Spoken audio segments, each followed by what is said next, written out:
Entrevista. Nós já estamos recebendo aqui na nossa bancada a doutora Carla Avelino, ela que vem aí falar com a gente sobre o Novembro Azul, urologista experiente aí. Muito obrigado, boa tarde, seja bem-vinda. Boa tarde, Rodrigo, muito obrigado pelo convite.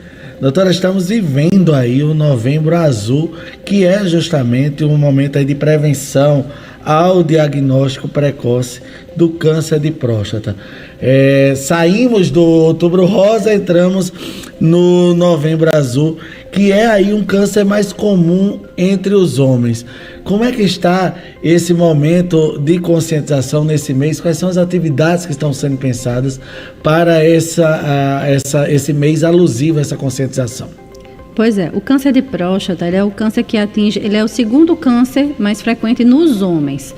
E a sociedade, visto isso, a Sociedade Brasileira de Urologia, ela começou essa campanha após o sucesso da campanha do Novembro Azul, ou do Outubro Rosa. Então, quando viu que a campanha do Outubro Rosa conseguiu conscientizar mais as mulheres com relação ao câncer de mama, a sociedade, então, resolveu fazer essa campanha. Mas ainda está muito aquém, não está, em relação ao Outubro Rosa? Ao Outubro Rosa, sim. O Outubro Rosa ela é mais antigo, né? E, assim, você consegue atingir mais, porque a mulher ainda se cuida mais do que o homem. Porém, nos últimos anos, a gente verifica uma maior adesão ao homem, principalmente pós-Covid, porque pós-Covid todo mundo passou a se cuidar mais, passou a olhar a saúde como um bem principal. Então, realmente, nos últimos anos a gente tem identificado uma melhora nessa campanha. Mas mesmo assim ainda tem um número de mortes bem alto. Ainda tem um número de mortes que o câncer de próstata, se identificado precocemente, ele tem mais de 90% de cura. Então, esses índices de mortalidade, que é quase 16 mil ao ano no Brasil, ele poderia ser bem menor se o diagnóstico fosse precoce. Ainda há uma rejeição do homem em cuidar da saúde. Eu nem falo especificamente em relação ao câncer de próstata, mas em ir ao médico regularmente, em fazer os seus exames. O Novembro Azul também busca alertar o homem para esse cuidado no geral? Isso é o que eu sempre falo. O Novembro Azul ele é apenas uma porta de entrada. Mas quando o paciente chega no meu consultório, eu já fico super feliz porque ele quebrou a primeira barreira. A próstata é um dos itens para cuidar. Existe todo o coração, a diabetes, a hipertensão. Então, o paciente, quando ele chega ao consultório do urologista, que normalmente é o primeiro médico que ele vai, infelizmente, porque ele deveria ir ao médico desde a sua adolescência, igual a mulher faz. Então, a gente normalmente identifica, encaminha ao cardiologista, encaminha ao endocrinologista, mas o homem ele precisa ter a cultura de se cuidar desde cedo, igual a mulher já tem essa cultura. Isso é importante, doutora. Além dos exames, quais são os cuidados, estilo de vida que a senhora sugere, recomenda e indica para os homens, que às vezes geralmente são mais descuidados, né, do que as mulheres, como a senhora falou. Para a prevenção, o que a gente identifica que pode prevenir? É justamente isso: estilo de vida, atividade física, controle do peso e evitar bebida alcoólica e cigarro. Esses são os principais que a gente pode prevenir, porque os outros dois a gente não tem como prevenir, que é a idade e a genética. Sim. E o diagnóstico, como é feito o diagnóstico, principalmente a gente vê muito no Novembro Azul falando em diagnóstico precoce. Então, esse diagnóstico precoce, como ele é feito? O diagnóstico de câncer de próstata só por biópsia, certo? O diagnóstico. Então, a gente não vai biopsiar todos os homens. Então, a gente vai fazer o rastreio. A gente vai rastrear para saber aqueles que têm o maior risco de ter o câncer ou não. Então, o rastreamento a gente faz basicamente com 2 exames, que é o PSA e o toque.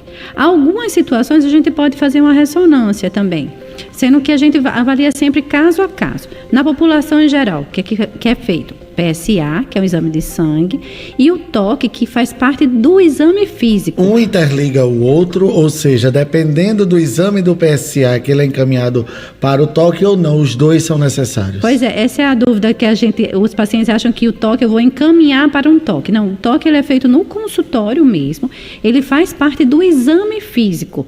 Então, independente do valor do PSA, a gente faz o toque em algumas situações, mas eles são complementares. Um não exclui o outro. Então, eu complemento o PSA e o toque. Por quê? Porque existem algumas situações que o PSA é normal e o toque é alterado. E esse paciente tem câncer, independente do valor do PSA. Qual a faixa etária que a senhora recomenda para que se procure fazer esses exames, procure um médico para fazer esse check-up? Para rastreamento de câncer de próstata, a sociedade ela recomenda que a partir dos 45 anos, quem tem fatores de risco é a partir dos 50. Porém, a gente já orienta a partir dos 40 anos, justamente diminuir ainda mais essa idade, até chegar na adolescência. Mas a partir dos 40 anos, o homem já ir ao urologista para orientação, não só com relação à próstata, a próstata não é só câncer de próstata, a próstata, 50% dos homens eles vão ter em algum momento da vida a próstata crescida, que é muito mais frequente do que o câncer.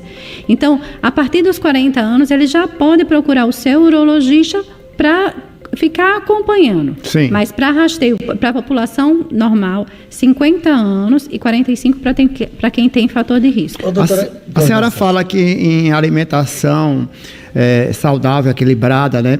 Isso é uma dica já para a partir dessa faixa etária, onde se recomenda essa prevenção e esse cuidado. E que tipo de alimentação saudável, equilibrada a senhora sugere aí para a dona de casa que vai cuidar aí do marido, que está querendo casar com uma pessoa que já está aí nessa faixa etária, para viverem juntos mais tempo, né? A responsabilidade acaba sendo maior da mulher, né? Que está ali. A alimentação saudável, o que é que a gente diz? Água.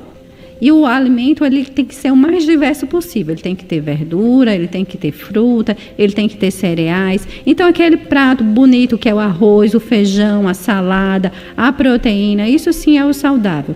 Quanto menos industrializado a gente utilizar nas nossas refeições, menor o risco de a gente adquirir qualquer doença. O industrializado, quanto mais industrializado, maior o risco de qualquer câncer, não só o de próstata. Ô, doutora, e quais os sintomas? O câncer de próstata, ele demonstra sintomas para o corpo? Quais são os sintomas? O câncer de próstata ele é assintomático. Por isso que é pior, então. Por isso que é tão importante ir ao médico independente dos sintomas. Por isso que é importante o rastreamento anual. Para ele começar a dar sintomas, eles são décadas de crescimento. O câncer de próstata ele tem um crescimento lento. A gente diz que a média dele é 10 anos de crescimento. Então, o ideal é você ir independente dos sintomas. Existem alguns sintomas? Sim. Dificuldade para urinar, sangue na urina, sangue no esperma. Mas isso também são sintomas de próstata crescida. Tá certo? Então, às vezes o paciente já chega lá muito assustado, achando que é câncer, e desde que é outros sintomas. Então, não esperar ter sintomas para procurar o urologista com relação ao câncer de próstata. Doutora Carla, o Outubro Rosa conseguiu índices gigantes de mamografias pelo SUS. A gente noticiou aqui, inclusive, a cidade de Macaíba zerando mamografias. Eles fazem um trabalho nos bairros através do Grupo Reviver, por exemplo, e outros grupos que têm possibilitado gratuitamente esses exames. Para os homens, também há essa facilidade no SUS de fazer esse exame? A mamografia ela é mais complexa, então ela precisa de um raio-x. O exame da próstata é um exame simples, é um exame de toque, que não tem custo nenhum, basta o urologista estar lá, e um PSA, que ele é mais acessível. Como toda dificuldade, mas ele é acessível ao SUS, o exame dele. Então, diferentemente do rastreio para o câncer de mama, o câncer de próstata, ele tem um custo muito baixo.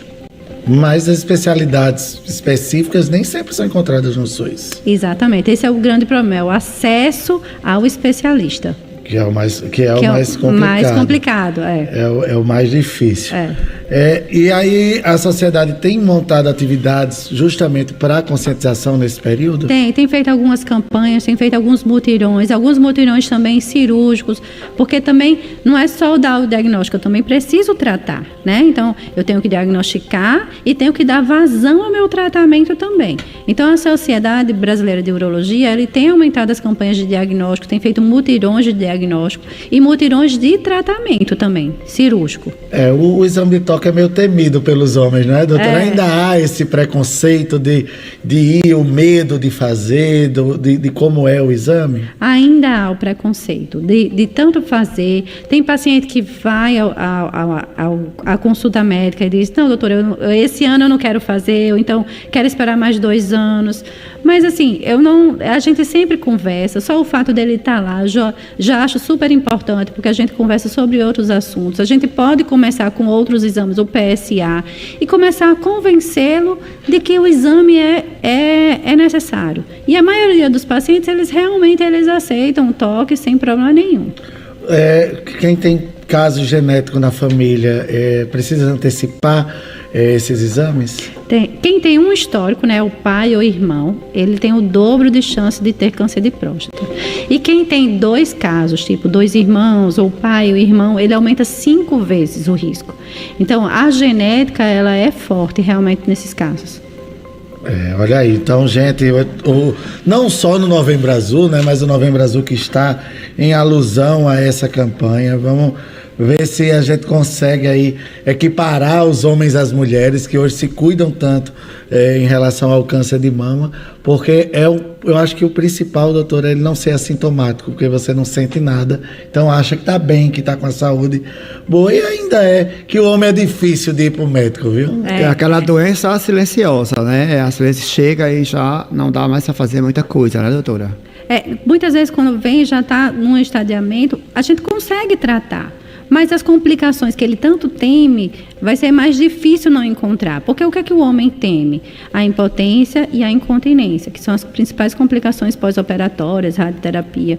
Mas ele tem que saber que quanto mais precoce ele identifica, melhor é a cirurgia dele, melhor a radioterapia dele, menor os índices de complicações com relação tanto à impotência e incontinência. Pois é, e eu tenho assim, pessoas, amigos, também familiares que procurarem tempo e voltaram à vida normal, à vida sexual, a toda a vida normal após o tratamento. É importante essa colocação da senhora, porque existe esse tabu, né, esse medo. Exatamente. O medo principal é justamente do tratamento. Doutora Carla Avelino, eu queria agradecer muito a tua participação, pedir para que a senhora deixe aí suas redes sociais, fala aí onde é o seu consultório, deixa o contato para se alguém tiver aí mais alguma dúvida ou, claro, quiser lhe procurar profissionalmente, possa lhe encontrar. Eu que agradeço o convite. Eu queria convidar todos os homens a escrever a sua história, a tomar conta da sua vida e realmente procurar a saúde, que é o bem maior que a gente tem hoje em dia.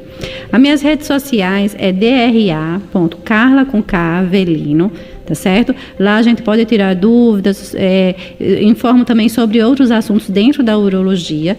E eu atendo atualmente no consultório na URUS, no Hospital Rio Grande.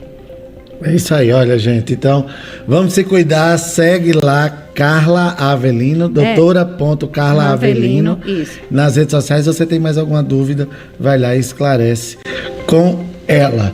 E assim a gente encerra o nosso Tudo ao Meio Dia. Obrigado, doutora Carla, valeu.